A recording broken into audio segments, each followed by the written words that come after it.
Good afternoon and welcome to another Rams Review preview show. It's match day 19 and we are hosting Leicester City. Leicester City, who we believe we haven't played since 2012.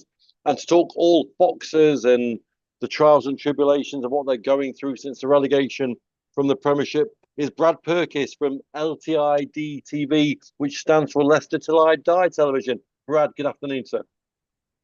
Good afternoon, buddy. I would say I'm happy to be here, but I am happy to be on the channel. However, in terms of football, I'm not a happy chappy, as you may be gleefully happy to know. That's coming into this local derby. Well, absolutely. Well, I've just quickly done a bit of research, and apparently it was January the 10th, 2014, when was the last time we both met. And that was at Leicester when you beat us 4-1.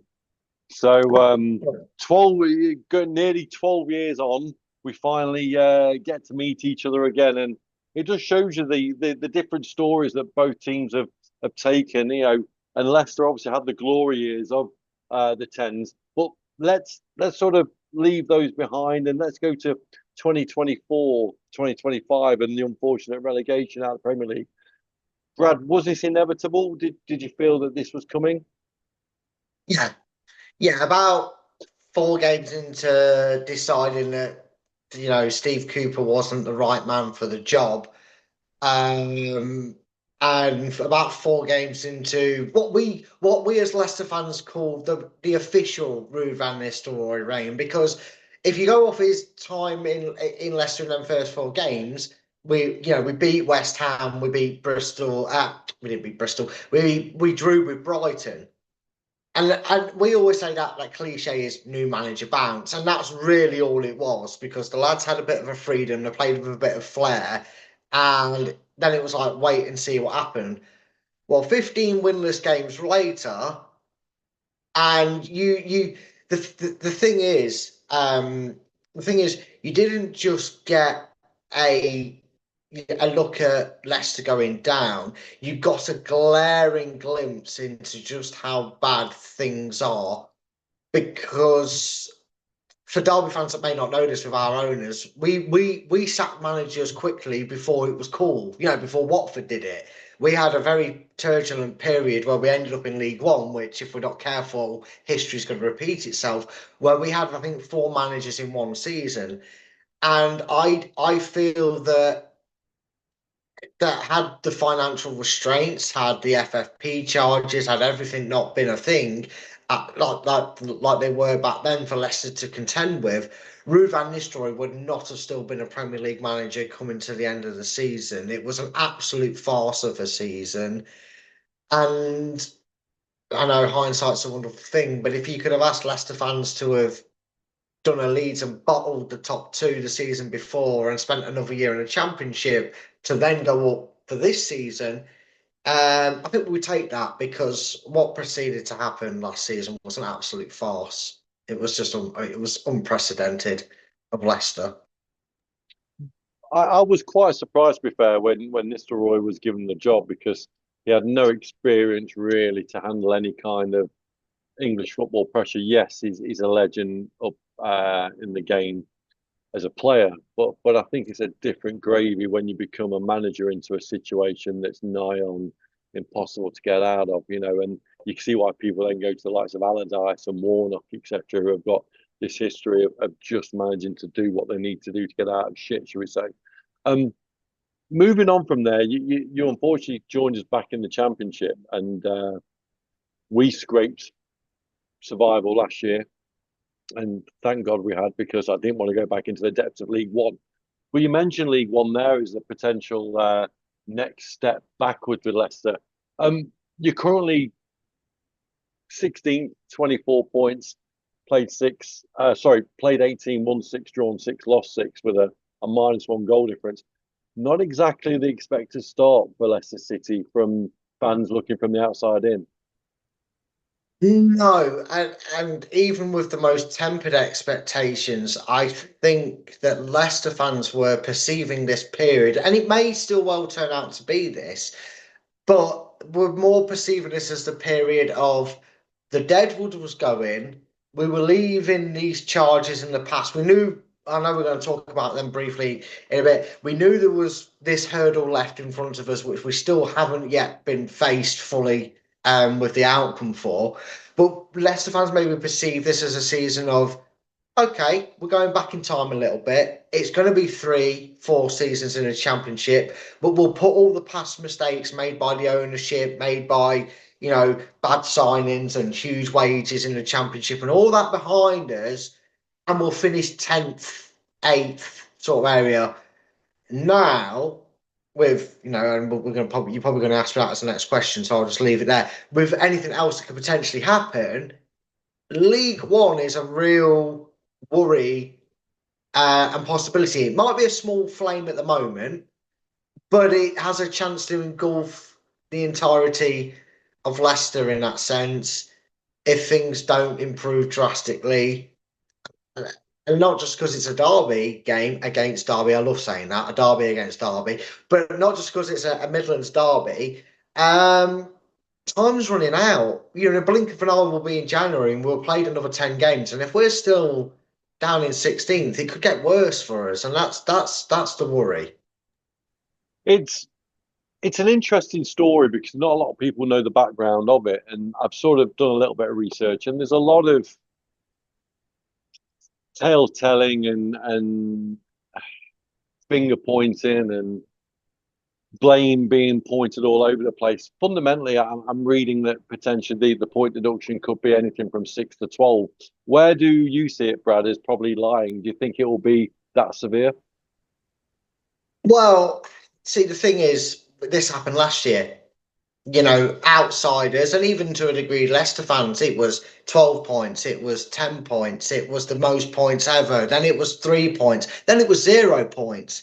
For Breaking Bad fans, Leicester found Saul Goodman as their lawyer. They're somehow, what does annoy Leicester fans a little bit, what annoys me is a lot of people say Leicester got away with it. There's no such thing as loopholes in a contract. You never write a contract with a small fine print for everybody to find a way out of it. It's just not how it is. Leicester just use the letter of the law quite figuratively and literally to prove their point and get away with it. This time, I don't think there is a way. I think they booked up riders, changed the wording, made it suit the punishment, so that the punishment fits the crime, as you say. I would take 6 points. I think, given my expectations at the start of the season, codependent on how quickly we got a manager in, wasn't quick enough. He basically saw the highlights of the Fiorentina, our last friendly, and had to do transfers within 3 weeks. It was ridiculous. So, given that everything that came before it, if you said to me, Brad, it might not come till Christmas, but you're going to get -6 points. I would say as long as we can get close to that 30-point mark, we're not going to worry about relegation, but we might have too much to make a playoff push. And I'd be content with 10th, maybe 12th if you're finishing the season 8 points off the playoffs. But right now, the most worrying thing is I'm not even worried about the points deduction. I'm worried about the fact that we're lumbered with 4 or 5 players that we don't want here as much as they don't want to be here, that will drag us down. Yeah, it's an interesting one because I think you've actually probably got the best season to have this deduction done because the championship is very much a plateau this year. I think none of the parachute payment clubs are in the top 6 at the moment, and they've all had you've all had interesting starts to the season. Obviously, you've got the Sheffield Wednesday debacle with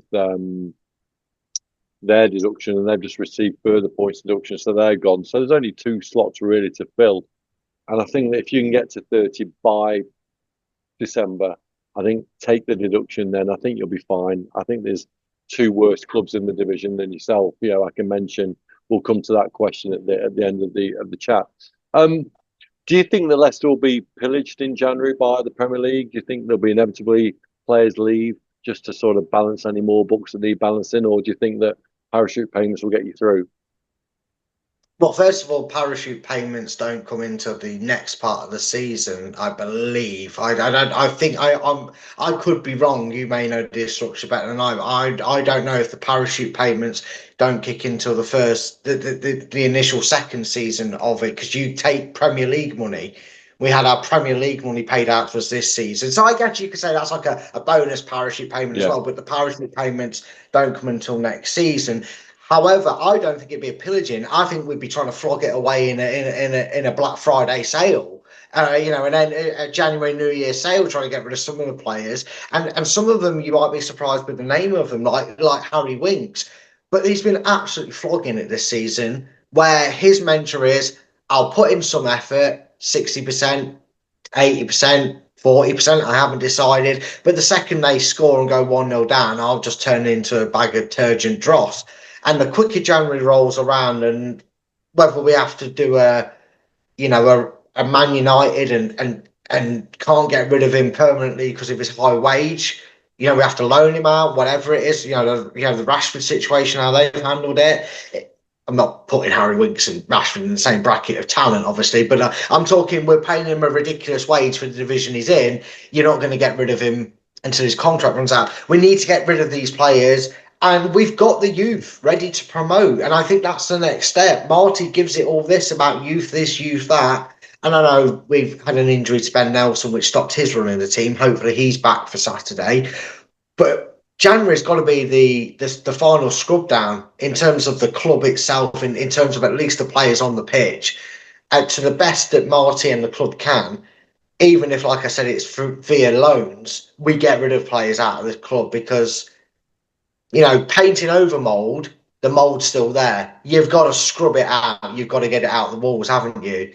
And that's what Leicester need to do with Winks, Faze, and a few others. Fans will probably add or take some names from a list that I've got on that. But yeah, that's what Leicester needs to do in January.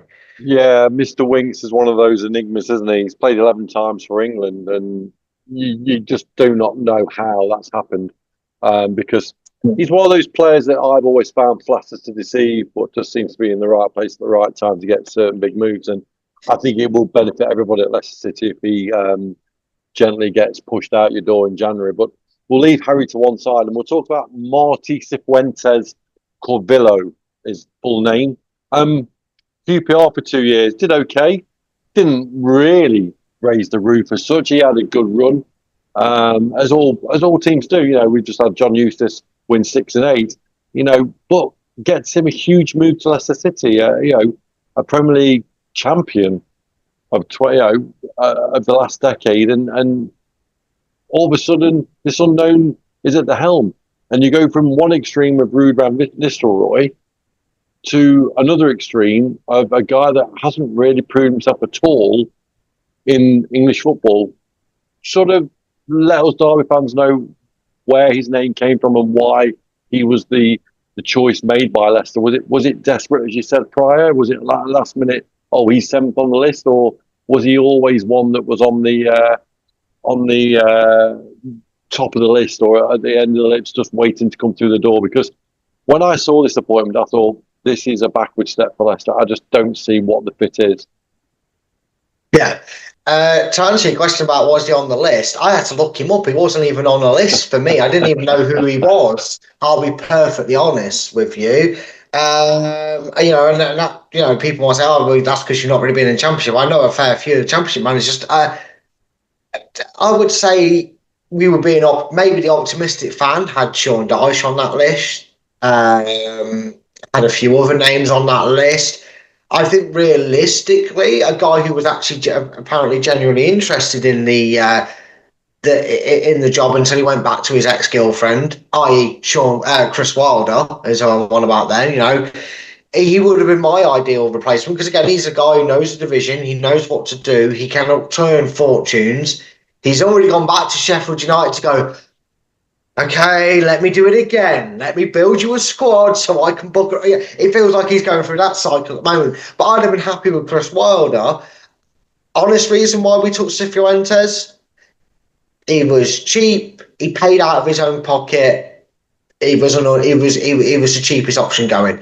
I think he's a very smart man because he saw Leicester's financial struggle. He saw them maybe going, we want Chris Wilder, but he wants this and he wants that. And he's gone, I'm on a pittance to a penny here in comparison to what they're willing to pay. I'm not saying QPR are stingy. I'm not saying he wasn't on a decent wage to manage. But in terms of probably comparison is, you're in mid to low Championship manager weights. Leicester are right there in that sense.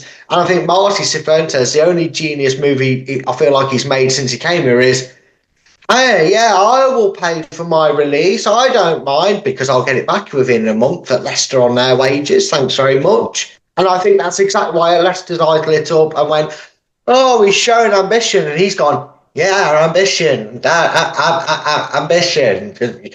You can't sack me. I'm going to be stuck your manager for a season. So pay me in ambition, please. And that's where I think it's gone, because it's nothing's changed.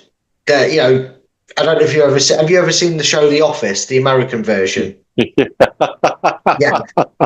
Two pictures from corporate. Ruud van Nistelrooy and Cifuentes wanting to spot the difference. They're the same picture. That's what it feels like when it's the same team, same formation, same style of play that got us relegated from the Premier League. That's what Leicester fans have just invested money into. It's a bizarre one, and I'm going to go to your squad now, because again, I look at the squad and I'm thinking, wow, you must literally have a burning barrel down at your training facility, which is very good, by the way. I've coached there many times before with Derby, and well, you've got two training facilities. Leicester. People don't realise that actually Leicester City women have your old training academy facilities, and it's magnificent. And I highly recommend anybody to go and look at both. But I digress, and I go into your squad. And for a start, looking at your keepers straight away, you've got four, of which I struggle to name all of them, bar one, Begovic, who must be 57 now. And then I'm going into your defenders, of which you've got players there like Caleb Okoli, who looks an absolute beast, and Harry Suter, we all know, and Wout Faes, I think that's how you pronounce his name. There's names there, Hamza Chowdhury, Samari, Jordan James, Harry Winks. There's names that everyone knows, Aaron Ramsey. And it just seems to be full of expensive taste, but with no real depth. Tell us about your squad. Does it worry you? Jordan Ayew is on it. I've just noticed him at number 9. He's got to be in his 40s now, surely. It's a bizarre squad of a jigsaw which doesn't seem to work. Yeah, we have paid, 5-star Michelin prices for Tesco's value players to a degree, and a lot of them, if not in the fee we paid for them, definitely the structure of their wages, and you can't blame them, demanding a fee to join us when we got promoted. We were red hot favourites 2 seasons ago, so they were going to ask for money that they were expecting to be earning for at least a season, which it turned out to only be a season back in the Premier League. So, that's clever on their behalf, a bit naive and stupid on our ownership's behalf, I suppose. Hey, blind optimism is optimism, I guess. But that's been the biggest problem. You talk about Samare, who I don't actually mind. I know he takes a lot of heat, but he does have that stereotype Frenchness in him, i.e. if he plays and turns up, he's phenomenal. When he can't be bothered, he lacks the va-va-voom, as Thierry Henry would say. But we've got so much, what you'd call, for lack of a better word, dead weight. These are the players that got us relegated last season, and some of them, they got us relegated the first time round. Wout Faes has been part of 2 relegations. He's still in our back line. I agree, Caleb Okoli is an absolute beast, should be playing. I think he would have been had he not had that concussion injury a couple of games ago. Yannick Vestergaard, we signed after we battered him 9-0. What does that tell you? And again, 2 relegations since then. Didn't play when we were successful because he wasn't good enough, but he was good enough to play when we wanted to go down, apparently. The goalkeeper situation, I feel we kind of stitched ourselves up a little bit. Jakob's a great goalkeeper. Jakub Stolarczyk, he's our main number 1. Obviously, recently, Begovic has been filling the void. To be fair, for someone who's 78, he actually has made some really good saves and kept us in a few games. So I'm not going to be grumbled. We've had worse 38 and 40-year-olds in goal. Mark Schwarzer for one season we had with us. So, he's not too bad. But then Harry Winks, was absolutely down tools last season and is down tools this season. And only because he didn't get him moved has he decided to pick his tools back up. And even then, he's half-arsed picking up the wrong tool and doesn't care sort of player. And they're still getting in the starting 11. And that's the biggest frustration. You know, Leicester fans will tell you, Ben Nelson, Jake Evans, Jeremy Monga, Sammy Baybrook, Will Alvarez. We wanted to see this be the season from a manager who said he believes in the youth to go, yes, all right, we might have the greatest start. It might take 15, 16 games to the point where we're at now to blend into them and get them gelling and working together. But they'll be blooded in. That's going to be great.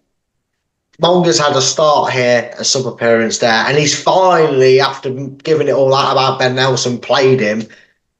We haven't even seen Jake Evans, and the others have been loaned out. So what are we supposed to do? We got serial losers in our dressing room. Yeah, painting a really bright, promising picture of Leicester City. Brad, honestly, mate, I'd like to feel your pain, but we've gone through enough of our own this last 4 or 5 years. So let's bring your thoughts onto Derby County, who currently lie 11th. We were in the top 6 twice last week. In fact, we were, if it wasn't for the debacle of falling apart against Watford and Swansea, we could be sitting here in potentially 3rd. We sit 11th, just above you. What's your thoughts on the club and where they currently are and where they've come from? And tell me about a Leicester City fan looking into Derby County. Well, for the first time in about 30 years, we're actually jealous of you because, I'm only 35 and all I remember is being 4-0 up within 12 minutes at Pride Park. I was there, sure. Let's move on. You were the guy I saw leaving on the video. That's who it was. I thought recognised face. No, but you know what I mean? I didn't go to them games as being too young, but I had the VHS tapes. That's a video cassette recorder for you youngsters that don't know what we're on about there. So I watched the season with... I could go Betamax. I could really be. There you go. Even better. Smaller ones. Anyway, I digress.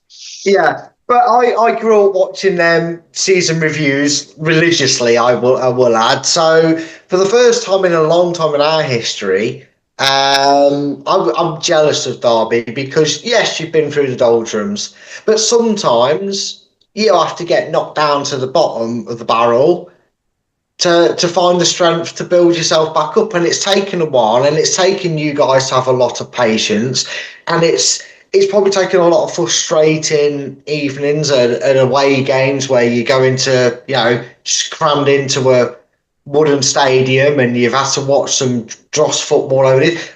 We were fortunate with our League One days, but we have been down as to that same par level in that sense. But you had points deductions, you had literal and figurative car crashes at the club going on. I mean, how a club can have both in one, I don't know. That was something spectacular. But you had so much turmoil that you've shown the right way to handle that and respond to it. You've come through that. You've taken the blows, and now you're like Rocky in round 12 against Apollo Creed in the second. Is that what you got, champ? You're fighting back and you're swinging, and you're hoping you get the decision in your way. And you know what? For all the jibs we've gave you over the years, for all the beatings we've give you over the years, you could be the ones that are laughing now because, like you said, had results gone your way, you'd been sat in 3rd in the playoffs. Yeah, we're hoping not to be playing Plymouth Argyle next year in League One. So I don't think you'll be doing that, Brad, because they're absolutely dog shit, and I think they'll be in League Two anyway. So I've got a friend of mine who's a Plymouth fan, and he says that they are in real mire. So, but we'll leave Plymouth to their struggling depths. Yeah. See, as a Derby fan, slightly over middle age, shall we say? I think the biggest dagger for me was always. Phil G scoring against us twice for Leicester. Phil G scoring against us twice. I thought it'd been Steve Walsh. Oh, Phil G was an absolute. It hurt so bad. Now you're on about Steve Walsh in the playoff final. I was there for that one, and I always say to Derby fans, we got battered by West Brom and got away with murder when we won 1-0 in 2007. But that final, we absolutely annihilated Leicester City, and I'm convinced that Jossie Williams, what he was doing on that goal line, he ducks and allows Walt. Oh, I know it's a recurring nightmare that I'm just going through again. But we can move forward to 2025 in December. How do you see the game going, Brad? Because I think this is one that everybody's really looking forward to the point where ITV have even wanted to show it on their channel. This is going to be a sellout. There's no question it's going to be 30,000 plus. It's a 12:30 kickoff, which I understand why they've done it for obvious reasons. But even so, how do you see it going? I'm nervous, more nervous than I've ever been for a Leicester Derby match. I'm usually quietly confident / excited for it. You know, even in the days when we kind of lion shared the wins between us in the late to mid 90s. I was all excited for it. Now I'm worried, and the only bit of optimism I have is ones that you never want as fans. Because obviously, look, it's obviously a local game. It's a local derby, and we want to win. We want to win for the club's sake. To a degree, we want to win for Marty's sake. But there's that stomach churning feeling that you have of fans when you're in this situation. We've won 1 in 9. The fan base is turning on the manager, and wouldn't it be poetic and give you guys a 1-up if we got battered by you and then he was sacked? And that's normally how the foul tasting story ends. I'm nervous it's going to be a battering. I'm nervous you're going to beat us 2-3, maybe even 4-0. But then there's that sick, twisted side of me that goes, well, if it does happen, at least he might get sacked and we'll get a new manager in. So, it's a weird one to be in because I should never sit here. Obviously, I want us to win. I want us to win and I want Marty to turn it around. I'm not saying here going, please lose so he gets sacked, but that's what I realistically see happening. I do not see us pulling a rabbit out the hat. If anything, we'll pull something out of the hat and it won't be a white rabbit. Let's just say that. But we've got real injury concerns as well, so I don't think we'll be a 4-0 battering. You know, our leading goal scorer, Carl Morris, is out, and we've lost the spine of the team. Ozo is not available, and Travis is not available. I will say Portsmouth played us with 4 first-team players out and their first-choice goalkeeper out and still got a draw at us at home. So we don't talk about injuries. It's like England, Australia in the cricket. Australia have got half a team missing and they're still winning the Ashes. So that doesn't bother Leicester fans. You can have 11 players out injured with swine flu for all we know and you'd still get a result against us. So we'll see. We'll see. If Beretta Diaz turns up, we might have a chance. So you're predicting, obviously, a defeat, are you? I'm going to go for I think Derby will scrape home 1-0, and I think we'll help you get rid of your manager. I don't think it'll go down too well in Leicester that you get beat by Derby. And it's always one of those games when you play a local rival. Like Derby County have probably got that many people sacked. McLaren at Forest, Billy Davis at Forest. We could get your chap from Leicester done for you, no problem at all. Mark Robbins at Coventry, we got his job taken from him. So we do have a reputation in the history of getting managers sacked. So bear with us on that one, Brad. But I'm going to ask you what your top 3 and bottom 3 are going to be at the end of the season, because we play each other again, obviously, turn of the new year. So you'll be able to get your revenge on us at the King Power. But we'll leave that till then. Give me your predictions for the bottom 3 and the top 3, and why. Bottom 3 is probably the most difficult one because you already have one slot. We know it's Sheffield Wednesday. That's an easy one. They're their own disaster. Although Sheffield Wednesday fans are like, bring it on, give us all the points deduction now so we don't have any next season. Fair play. I don't know if that's how it'll work, but I'll go top 3 first. I think Coventry are winning it. They've already had the games where they've been down and out with 70 odd minutes gone and turned it around and not just drawn the game, they've won it. They look a side that's ready to go up. I think Middlesbrough will hang on. And I'm going to I'm gonna say. Are you asking me who's finishing third, or are you asking me who wins the playoff? Playoffs. Playoffs winner. It's a tough one. It's such an open league, isn't it? It really is, and yeah, and again, you look at our situation minus potential incoming points. We're only a couple of wins off the playoffs ourselves. It's ridiculous. It's to say that. I'm gonna say you're gonna love me for this. I'm gonna say Derby beats Stoke in the final at Wembley. But Brad, you are welcome to. Wow. Do you know what? Honestly, I think because it's just Stoke. It's just Stoke. It's what they do. Yeah, I need bottom three because I don't want to. I don't want to. I have predicted we'll get in the top three by Christmas, but I'm not saying we're going to stay there.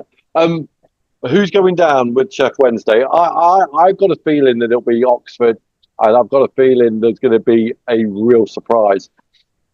Yeah, I will agree. I think Oxford, unfortunately, they just don't have the firepower financially to have really gone about improving their squad enough to do what they did last season. It was very, very impressive. I admire a manager a hell of a lot more for staying with a club and definitely not doing what the Plymouth manager did and regretting it ever since in jumping ship halfway through a season.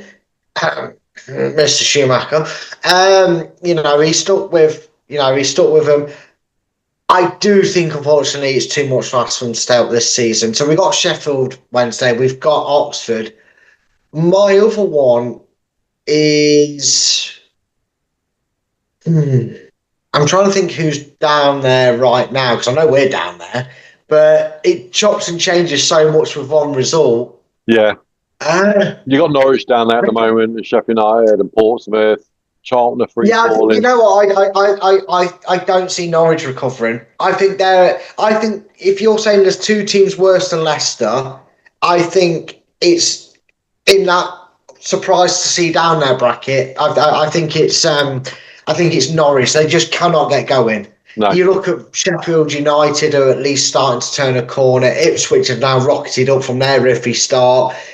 If we can keep pinching results here and there, I think we will be like 15th, but we'll stay up. I'm going to go Norwich. Norwich have been awful, and I don't think you turn that around enough in January or at all. No, I agree. I think there would be a big surprise, whether it's Norwich or not. I'm not sure, but I do think there's going to be a club that will free fall. I think Charlton are on an incline. They're below us now, both of us. Yeah, and they were riding high. I think Charlton will survive purely based on Norwich. Yeah. Yeah, I think it goes down to the last two games, but yeah. Yeah, I'd rather have Charlton go down, to be fair, because I can't stand Nathan Jones. He just annoys me.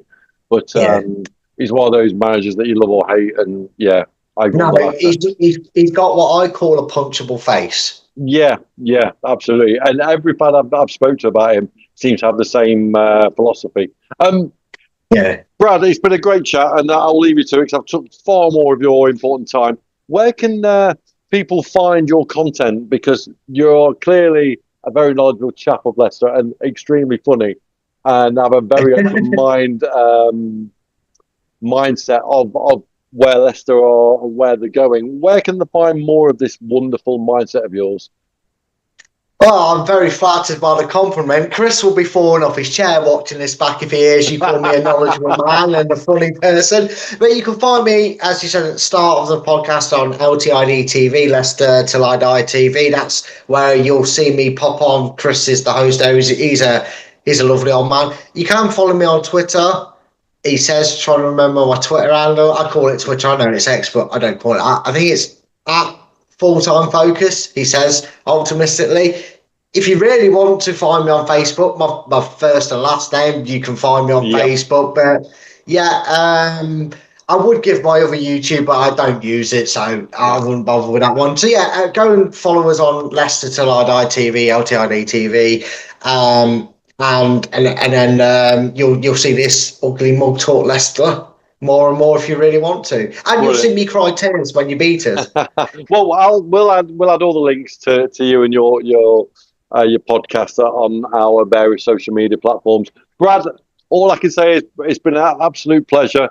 Enjoy Saturday, but not too much. And I'll say that's the preview show wrapped up. And come on, you Rams.